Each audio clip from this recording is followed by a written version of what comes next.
女の子がチョゴリを着てて、チョゴリのスカートをカッターで切られていたりとか、朝鮮学校という学校名がくくりで上がってしまってますけど、日本の学校とそんな差はないと僕は思います。皆さんこんにちは。在日アングラ塾の本地です。前回に引き続き、本当の在日朝鮮人を知ってもらうために、まずは朝鮮学校についてお話ししたいと思います。題して、在日本地が教える本当の朝鮮学校。まずですね、本地が思ういいところ、ここは学校の生徒がみんなシャイでウブ。これは最近その朝鮮学校というところに行く機会があって、学生さんを見てもなんかこうみんな男の子と女の子が一緒に帰ってるっていうところも見たことがないし、僕の時代も今昨今も30年近く学生時代が変わりましたけど、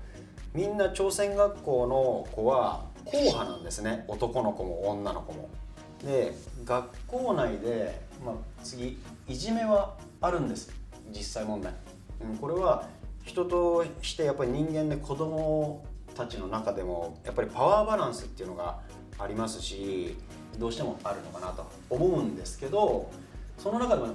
日本学校のニュース、そういったものを事件とかを聞いただけで、日本学校の中身は僕は行ったことないから分かりませんけど、朝鮮学校のいじめは度が過ぎない。なんでかっていうと、それが必ずしも原因かどうかはちょっと分からないんですけど、在日コミュニティ、この日本国で僕の時代は72万人同胞って言われてたんですけど、今昨今は100万人ぐらいいるんじゃないかと。ただその帰化されたりとか、私は在日ですっていうことでそのまま生活されている方が40万人いるっていうんですね。1億2000万日本国民の中で40万人しかいないので、もう辿っていけば結局親戚だとか親類だとかいうふうにどうしてもつながってくる部分が多いんで、狭いコミュニティの中だからどうしても知り合いにあったりとかして、そういったものでそんなにいじめの度が過ぎないとは僕は思ってるんです。もちろんいじめられてる子供っていうものに関しては学生時代にそれなりに気持ちのへこみっていうものは本当に真摯に受け止めなければいけない学校上の問題ではあるとは思いますけど、そこは朝鮮学校のいいところだなと今挙げさせてもらいました。あとはそのスポーツが盛んっていうのに挙げさせてもらったんですけど、朝鮮学校在日の子たちって、親御さんが結構しつけだなんだっていうことが、自分たちが頑張ってきての子供たちだからちゃんとしなさいと。でちゃんとしないと本当に日本国で生活してるんだから、あなたたちどういうふうにしなきゃいけないのか分かりなさいっていうことなんだと思うんですけど、結構家庭環境がすごく温かい上で育ってる子どもたちが多くてですね、親がすごく熱気盛んな方たちのお子さんの中で育ってるから、なんか結構活発なんです。朝学校は多分7時半、7時45分、50分ぐらいにチャイムが鳴るんですけど、もうサッカーがやりたすぎちゃって6時ぐらいに学校行って5時半ぐらいに学校行って、まず俺が先にサッカーボール取るみたいな、学生でした。僕もやっぱりサッカーが朝鮮学校強いイメージがあって、あとラグビー、走って物蹴ってっ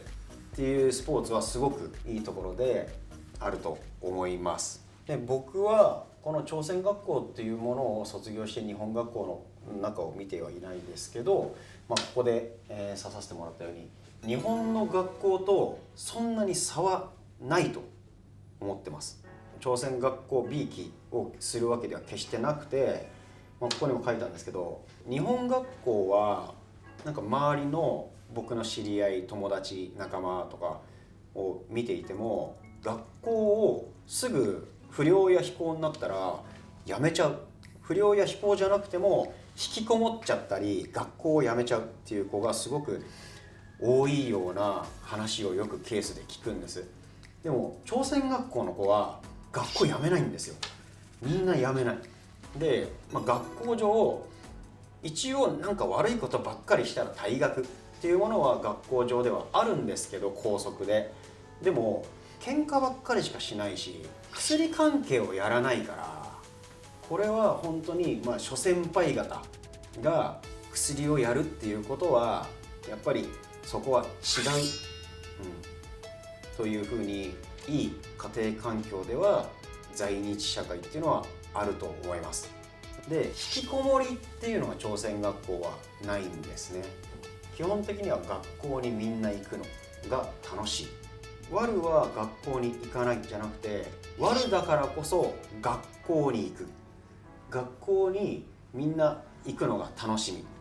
だからそれはすごくいいところだと思います。朝鮮学校という学校名がくくりで上がってしまってますけど、日本の学校とそんな差はないと僕は思います。もっと朝鮮学校の子も日本の社会の人たち、日本学校の子ともっと溶け込んで仲良くするという風な文化に在学生たちが、僕のこの動画を見て思ってくれれば、また一つ違ういい風に日本でも風土が変わっていくのかなと思ってます。そこはもう在学生が頑張ってくれれば嬉しいなと思う限りです。次、日本の人が、誤解しているところ、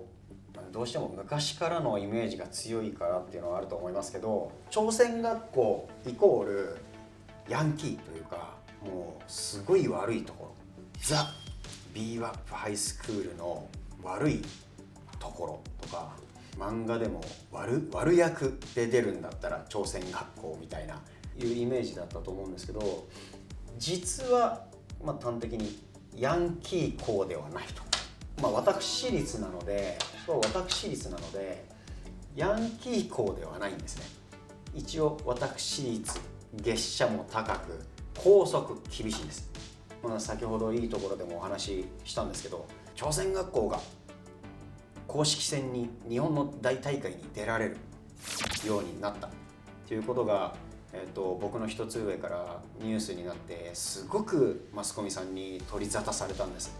で、今はスポーツ進学校みたいになってますから、ここの10年ぐらいは。なので昔みたいにタバコ吸っていたら、じゃあもう公式戦出させられない。それは日本の、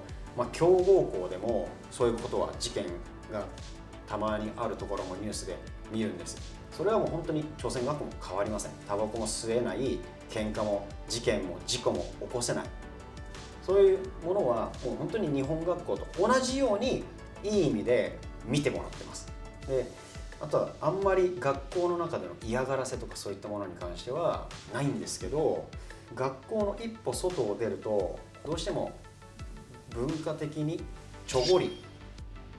という女の子がチョゴリを着てて、よく男の子はそんなになかったんですけど、学校の外に出たら電車の中で知らないうちにチョゴリのスカートをカッターで切られていたりとか、ガムをつけられたり、知らないうちにジュースをこぼされていたりとか、そういったものはありました。あとはもう最近のストーカーみたいな、朝鮮学校の女の子のチョゴリを一人で歩いてるのを見たら、それを分かって後ろからついてくるとか、そういう人も中にはたくさんいました。今もきっといると思うので、最近はチョゴリでの登下校じゃなくて、ちゃんと、日本学校のようにスカート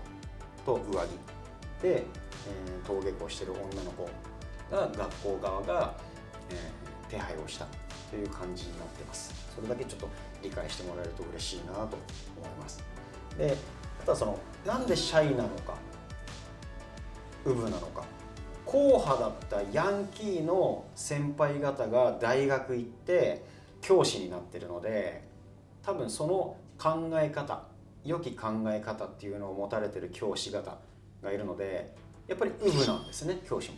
なんかすごくボンタン履いて髪の毛パンチパーマかけてきて、それでお前頭クリクリじゃねえかとか、そんな感じの話になって、お前原付で学校の裏止めてるだろうとか、そんなことの話はお前ちゃんとやっとけよの話なんだけど、お前誰々と付き合ってるのかみたいな、この不純正行為に関してだけはすごくシビアだった記憶があって、お前まさか彼女とかいないよなみたいな言葉に出ない圧力みたいなのをかけられて、いやないっすよみたいな感じはあったんだけど、もう10年ぐらい15年ぐらい前かな、僕が朝鮮学校の後輩でもう20個ぐらい違うことをたまたま話したら、朝鮮学校でそんななんか硬派なんてないですよ、ナンパですよみたいな話を聞いた時にすごくちょっとショックで、や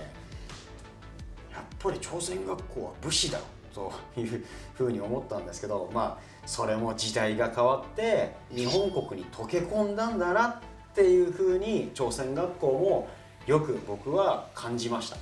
なのでこの最後に挙げた実は不純異性交友が厳しいっていうのは最近になったらすごく緩くなったからすごく良かったなと思います。次に今回朝鮮学校の焼きの問題とか上下関係のルールみたいなものをまた一つの動画で上げられれば嬉しいなと思ってます。だからそれはまた次回にぜひお願いします。